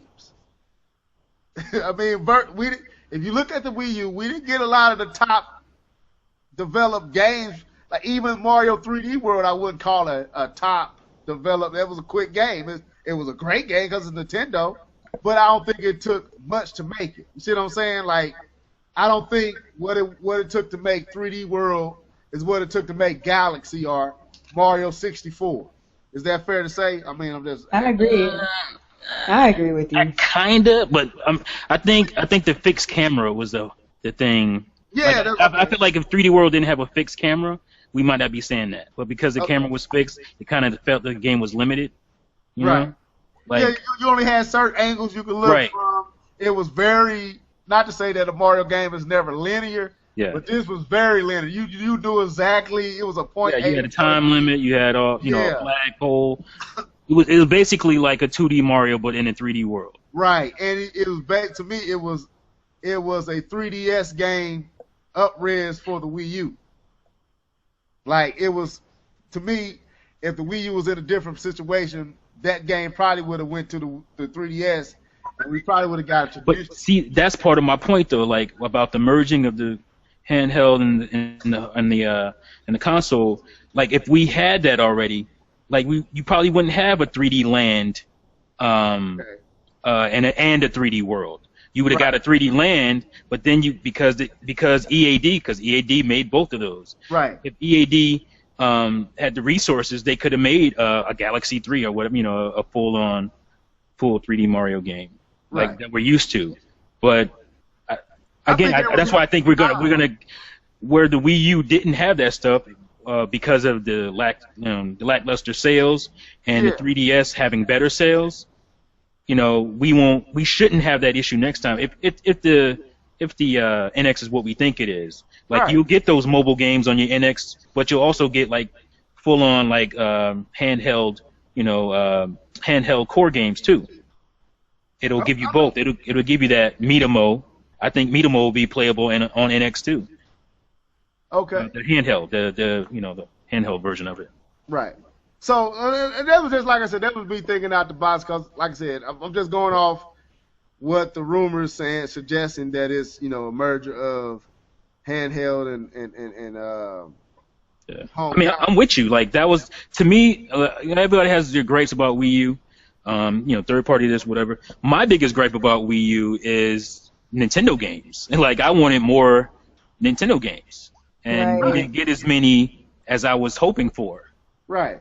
We didn't get. I think that was. I mean, I can't speak for everyone. Yeah. But as far as me, my gripe was, I'm telling you right now, my gripe was Zelda didn't come out this year. I'm still kind of salty over that. Like, dude, you cannot have me waiting that long for the game that I typically buy these systems for. That's one of my must-haves, and like with Skyward Sword, I wouldn't mind Zelda not coming out this year if we had a Metroid. We had that Metroid.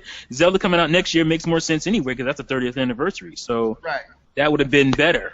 But we didn't get that Metroid to hold us over, or we didn't get. We didn't even get Star Fox. We had Star Fox supposed to come, and we didn't get that. So. Right.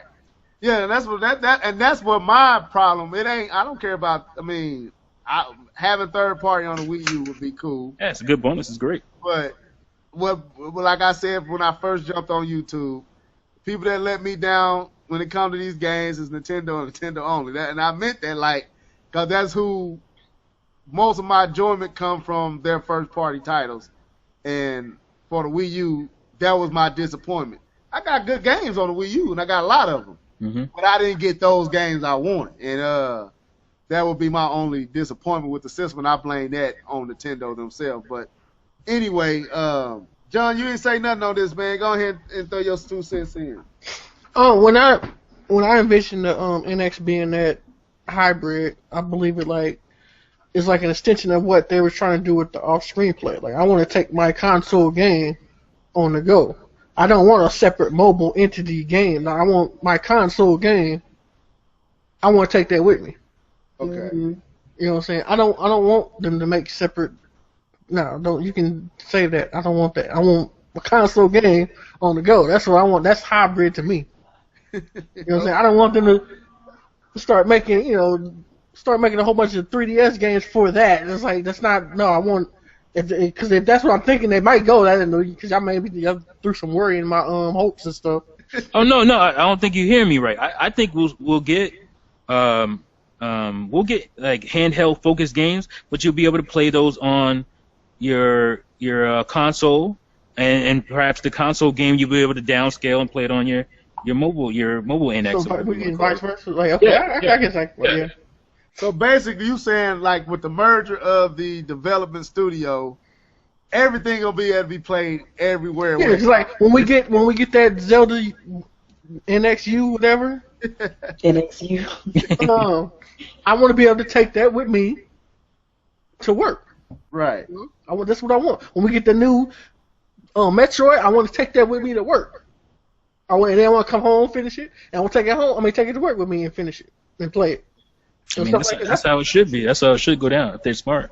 I think that's what they're going to do. Go ahead, Nia, if you had something you want to say. Man, I don't know. I guess I agree with John. Like, I really hope that if the NX is this hybrid, and there's been so many rumors and things, it's almost kind of seeming like it's pointing to that, because usually when many people are saying the same thing, it's like, okay, that's probably true. Because like it happened with the Wii U, when the Wii U was when everybody knew that the code name was Project Cafe, and they're like, oh, it's gonna be like this weird like controller with the screen, and like everybody and mama was saying the same thing, and it came out to be true. But whatever, that's neither here nor there. I'm just rambling. But like if they do decide to make it a hybrid though, they're really gonna have to, like, their execution's gonna have to be on point. Like they don't have any more room for error, I think, with their home consoles, because like even their most like loyal, like diehard fans are kind of a little bit fatigued with just so many missed opportunities, you know. So like hopefully, you know, it is something like, you know, we could take like Zelda, you know, with us. It's not like we have to be in range, because I don't know what's up with my apartment, but I can only take my game pads like so far. Yeah, I'm gonna say it kind of. Okay, so I've been looking for this video. I'm trying to figure out. I don't know if maybe my memory's just bad because I'm getting old, but I might have just heard it at E3 whatever when we did. There was supposed to be standalone games that you were supposed to be able to use. Yeah, that was. Yeah. On the showed gamepad. that 2011. Was it E3 2011? It was E3 2011. Yeah, I remember that. So I'm like, okay, I thought I was, cause I'm trying to find it. I'm like, I know I'm not tripping. Yeah, I remember that, and the dual gamepad, supposed to be able to use two gamepads. There was a lot of stuff said. There was a lot of stuff said at that particular E3. No, it was a lot of stuff. People just forgot. I think even when I brought up the whole what the U meant, and I was saying this when you dropped out, T. I think, and I was shocked in the comment section. I don't think people even remember what the U was. Yeah, We just got so used to saying Wii U, we didn't really know what the U was referring to, you know. So, but yeah, they said a lot that E3, John. You're right. They said that. They talked about dual screen gamepad games coming down to, you know, being able to use two gamepads on one system. All that was said there. And see, also when I look at the gamepad, I know this is streaming, but I know the screen is capable. Right. The screen is capable for what if the hybrid thing was going on. The screen is capable for them to do that. Right. Now the question is, can they get that power into the portable part too? You can get you can get some good power in a handheld and a portable. I mean, some of these cell phones are pretty powerful. Obviously, you're not going to get the texture detail and all that stuff that you get on the home console. So that's where the scaling has to come in. But the thing with that is the price, though. Like, what is that price going to be like if that mug is a hybrid? Like, and it has its own tech inside of the device with the screen. What if the console is the portable? If you get what I'm saying. Oh, okay. What if they made the port, but you can just dock it to the TV? See, now that's a completely different thing altogether. Then people have said that could be the case. So you saying like? But I think that you would be limiting yourself even with that, because you can only do so much with a small device like that. Because you got to deal with power consumption, you got to deal with overheating, and all that kind of stuff. You know, I don't know about you, but if I'm on my cell phone for more than 20 minutes, this thing ready to explode. Oh yeah, for sure, yeah. So they got to do some wizardry as far as that goes. If it's that way. It's right now. I think it's going to be very interesting. Wherever Nintendo is going. So, quick question. Go ahead. Do y'all still think it's coming next year? You know what? I'm pointing into that direction, man. I didn't want to believe it at first, but the more we carry on, I'm like, yo, they finna bring out this joint in 2016. Yeah, I mean everything. Like I said, even yesterday, it was a nice direct, but it was like a farewell direct too. It was like, okay, folks, you know, we gonna show you what we finna do for the Wii U, and we got other games. You know, that's why I was laughing, because we even saw third party and second party that we don't typically see in the Nintendo Direct, all for Nintendo Wii U. So that's telling me, don't expect much beyond the physical year end for the Wii U. Yeah. Like, Dude, I was feeling that way early this year. Like before E3, I was like, NX is coming next year, because I felt like Nintendo gave it a pretty good push. There were some great games on Wii U last year, and the console barely sold. see, I didn't take that stance until I would say when we was in the Active Gamer Life podcast, when we was talking about the digital event. That's when it hit me. This is it. this is it for the I was in denial until E3, so yeah. E3 was my year. I was thinking before E3 happened that the NX was coming in 2016 anyway, but No, I was like, no, it ain't coming to 2017. They gonna try. I'm still skeptical about it, because I'm like I said, this is the weirdest launch ever. And it's the most well kept secret ever. Even with all the rumors and stuff like that, it's still the best kept secret ever. Like if the console was actually coming out next year, we would have seen a prototype already. Yeah. not The necessarily. crazy part is that apparently like freaking like dev kits are out and nobody has leaked anything. Like, When do that we is we didn't crazy. see PS4 until the year it came out? Is that right?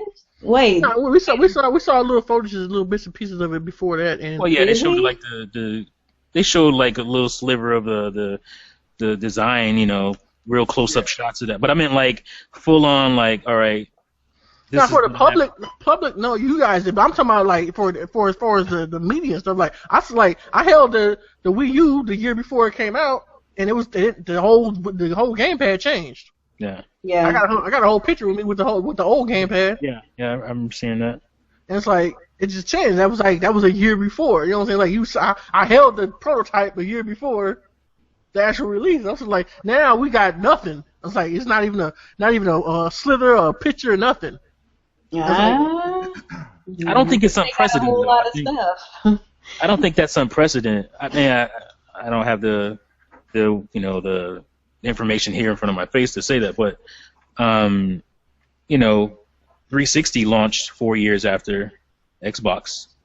They were like, we're gonna go ahead and get this thing out, and I don't know, I can't remember. I'm not gonna act like I remember seeing that much, but I don't remember seeing that much for 360 before it came out. Or the Dreamcast. Or yeah, well, Sega's a little different because Sega's a little reactionary and they don't know what they're gonna do. Oh my goodness, yeah. Half the time they don't know what they're gonna do. So I think it's coming next year because Nintendo is doing what they typically do before they release stuff, yeah. and you can feel the wheels of the train on the Wii U. You can see the smoke. You can hear the whistle blowing. You can you see it all caught, and it's like, okay, if you stop it like this, you don't stop like this to wait to 2017. Then you don't. Then what? Because you basically gutted the Wii U, far as in the ain't nobody gonna buy it unless if you release Zelda, that might make some people buy it. But for the most part, like I think Red Knight said, I wouldn't put Zelda out there on the Wii U under these conditions and just leave it, because to me, That's what happened with Skyward Sword. Yeah, you putting it out for pasture, man. Like it's gonna sell okay. You can get maybe 2-3 million out of it, but why do that when you can get 6 or 7 like Twilight Princess did? I don't think they're gonna make that mistake and do a Skyward Sword again. I think they're gonna do Twilight Princess, and if you're gonna do Twilight Princess, So let's see. you gotta be releasing this system next year. Yeah, you have to be. If you're doing that, it has to come out next year. So with Twilight Princess, how many months did that take for the Wii U came out after that one? They came out simultaneously. The Wii version came out first, actually. They pushed the GameCube one back a month to December. I don't know. So okay. So then the question is, when y'all think they're gonna They might do the same thing to the NX. November. I think NX is coming November next year, and I think that this game is going to be. So no, I'm saying, when do you think they're gonna unveil it? They're gonna. I think they're gonna. I think if it ain't before E3, is E3. It's gonna be E3. Yeah. You think it's gonna be E3? I do. I feel like it's gonna be E3 when we know. Like, they ain't got to tell us nothing on Zelda until E3, really. No, I think they're going to show the NX before E3. That's what I'm talking about. What is really? When they're going to do the NX? Before E3. I think, okay, this is what I'm saying. I'll make this prediction like this. If Nintendo was smart, they would do what Microsoft and Sony did post E3. They both showed what the system was going to do. Then they revealed the system. Well, Sony revealed the system at that E3 after they had their own little press conference. Oh yeah, I remember that. I think Nintendo is going to do something like a Nintendo Direct to talk about the NX, and then the actual system being revealed at E3. But talking about and showing its capabilities will be in the Nintendo Direct at some point. Man, it's Nintendo. I don't know what they're gonna do. Yeah, you just never know. You just never know. With it, but I'm just saying that's wishful thinking. Yeah. But I think that's what they should do. Like, I'm about 80% on the NX coming next year. Like, for me, I have to wait till, which I think we'll get a January Direct. Then I'll be 100% on which way I'm going. I think the January or February Direct will be telling as far as what's happening. Well, remember, they're going to be having that update in March. The Wii U came out on October, didn't it? No, November. Came in November 19th. 19th, yeah. I remember, man. But yeah, they're having the reveal for their new program in March and their account system. So yeah. I'm not saying I expect them to reveal anything in the January Direct. What I'm saying, I'm looking at the games. Like, what are they gonna say for game? Because they have to tell us what's gonna happen beyond, the first half or whatever for Wii U of this year. If they don't go beyond the first, half of the year, then something's up. Right, that's what I was saying. You're right on the money. I'll say it like this: the whole little Smash Bros. Thing that's coming in December. From my understanding, that's supposed to be it. Once we see that, that's more it for Smash DLC. After that. Yeah, that's what they say. Splatoon's January, so. And this is another thing that got me thinking, like, it's not coming this year. How many games are they going to release for this at launch? Like, even with the PS4, even though we didn't see it till later, we knew about what games were coming for it. Let me tell you this, man. You got Retro Studio. It's been a game they've been talking about that they haven't shown. Bruh, like, Retro made Donkey Kong Country Tropical Freeze this whole generation. You think that's all they got? You think that's all they doing? I think what happened with the Wii U was after that year that I don't know if it was the end of 13 when they saw the sales wasn't turning around, everything that was scheduled for the Wii U got moved to the NX. We didn't know it, but right. All development moved to the NX. Pikmin 4. Hello? Right. Yeah, so that's an NX game. That's an NX game. So everything we've been getting right now is what I call value games. They quick games, they good games, but they quick games that don't take much to make them. Wow, and Miyamoto said it himself. Retro is big enough. Retro Studio is big enough to work on 2 games at one time. Yeah. And what did they say about Pikmin 4? Like, that was, 3-4 months ago? Yeah, they said it was 80% done. Did they say 80%? Yeah, they said it was almost done. Dude, stop. So why don't we have info on the game that was almost done 4 months ago for Wii U? Because it ain't coming to Wii U. That's why. I legit don't want to be excited for Pikmin right now. They also said this, and I don't think people was paying close attention to it, that they wanted to make sure that a Mario. That's right. A Mario release with the next system. Yeah, and we know they're working on that because they said it. They're working on the next Mario. I think, man, it gotta be They got to strike while the kettle is hot. They need to go ahead and like capitalize on the NX like excitement. The hype is up.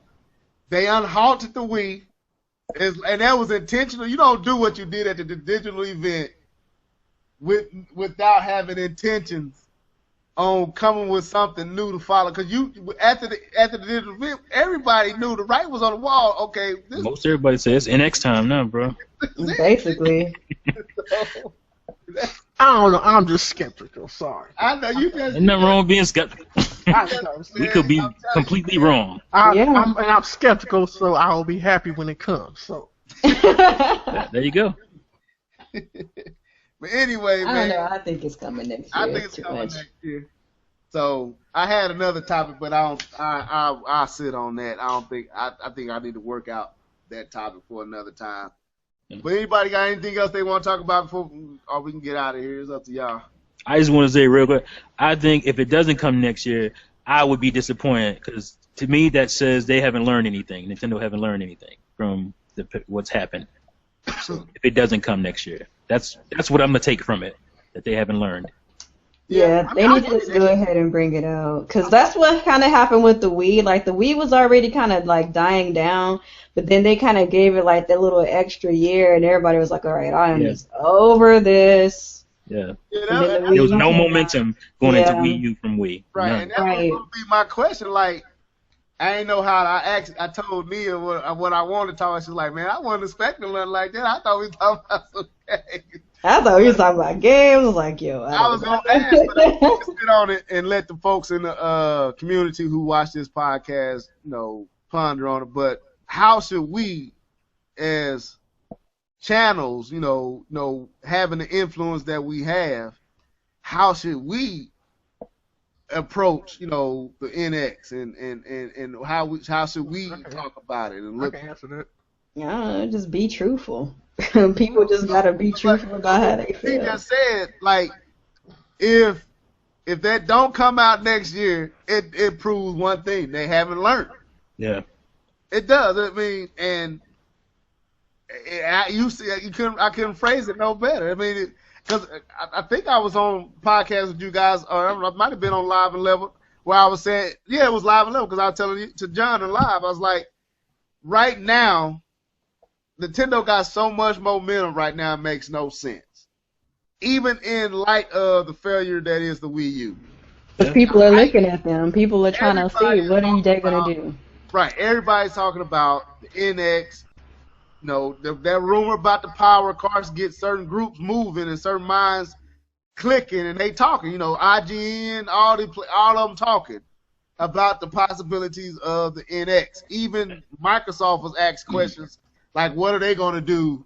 Well, we heard about the rumors, and the power of the NX is just a wait and see now. And Sony's going to put out an expansion pack. Apparently. Yeah, Sony talking about putting out more power. So there is a wave that's rising, ready to. This tide is coming in, and if Nintendo don't capitalize on it and say, we're going to delay it to, if they say something like, we're going to delay it to 2017, I'm going to have a conniption on Nintendo.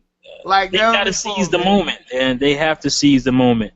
They got to see the moment to seize it. They got to see. But here's the thing, though. I think this is one of the reasons why I think for sure, like I said, I'm about 80%. I believe I'm with you. I think Reggie coming out there at E3 and saying we're going to talk more about the NX next year. Like, you're not going to come out and stroke the fire, pour gasoline on the fire, and say NX at E3 this year and make us wait 2 years from then. 2.5 years, really. 17, right? Yeah, to 2017. That doesn't make sense. But that's what they did with the Wii U. But they never said. They never made a big announcement. Oh yeah, we're gonna talk about our next console. They never did that. Ain't that kind of what they? I mean, they've talked about working on a console, but they never come out to E3 and say, yeah, we're gonna talk about our next console NX next year. Oh, okay. They never made it an announcement. You know, I thought it there'll was be an like, interview here and there saying, yeah, we're working on this, we're working on that, we're working. They didn't come out and make an announcement at the beginning of E3 and say, yeah, guys. No, yeah, I agree. I forgot he did that. to me, that's different. That's way different Yeah, than he did. Nintendo He ever said did. we're going to talk about NX next year. But I Right. was going to say this, like, could you say that, okay, 2011 was the year they revealed the Wii U, but we didn't get it to 2012? So we saw it 2 E3s in a row. It'd kind of be like if they talk about it next year, we see it at E3, and then we don't see it until But 2017. It it's kind of fine if they talk about it, but they made an announcement. That's what I'm saying. This is okay, different. I got They made an announcement Right. that we're gonna talk about the console because they knew that that's gonna put focus on it. Like you don't come out. They didn't have to do that. They could have just came out next year and started talking NX. But they made an announcement at this year's E3. To me, that's way different than I've seen Nintendo do before. So that's really what pushed me over the edge, is saying, yeah, NX is coming 2016. It makes no sense to announce NX. You don't got no games. You didn't really talk about it at all. But we're gonna talk about talking about it. You know, like that's not Nintendo to me. That's different. So Okay. yeah. Anybody else? And we're going to wrap this thing up. No, I just think that when you're talking about Nintendo, just just stay as what pertains to you. Yeah. That's it. Yeah, Well, I agree with that. well, if that, we can go ahead and call this thing a wrap. Neil, I appreciate you coming on and blessing us with your presence. No problem. Pretty cool. Hopefully we can get you on another time if you down. Yeah, sure. Just hit me up, and if I'm free, I'll try to make it. But I work a lot, so just Okay. yeah. Well, I'll give you more heads up than I gave you today. But Mr. T, of course, it's always a pleasure to have you on, man. When you gonna post something else up on the site? I put up some gameplay of me talking about Dreamfall recently. Oh yeah, I saw that video today. There's some commentary on it before the gameplay, so you can check that out. But I'm gonna put out a couple more videos sometime tomorrow too. So Okay. yeah, sorry about the tech difficulties. Obviously, I was on the road, so Yeah, I told him. 4G LTE ain't, it ain't snap. there yet. So Okay. But, Shaw, any final words? John? Nope, I ain't got no final words. All right, well, everybody pretty much sign out. I'll start with Nia. Go ahead and say your finals. Then we get out of here. Once again, it's Nia, TheVideogamher. Thank you so much, Level, for having me on the podcast. It was a very enjoyable discussion. I'm just anticipating 2016, man. Like I told y'all earlier, like I'm pretty much just like whatever on the Wii U right now. Let's just see what else Nintendo got for us next year, because that's pretty much what it boils down to at this point. So we'll see. Okay, cool. Mr. T? yeah, thanks for having me on. I'm looking forward to Xenoblade Chronicles X for sure. And Nintendo was digging in my wallet in that last direct, so there's a couple of stuff on the 3DS obviously too, and Star Fox and Zelda and all that good stuff. So yeah, it's gonna be 2016. So Yeah. we'll see what happens. Play Nintendo fools. All right, John Shaw. It's John Shaw, Full Effect Gaming. Peace out. All right, this is your boy Levelhead, man. I appreciate all you guys coming on. Hopefully, we can do this again with some of the guests that's on tonight. Like Nia, like Mr. T, I'm looking forward to 2016. Pretty much moving on. Got a few more games I'm gonna get this year, but for the most part, my eyes are in the future. But with that being said, till next time, people, deuces.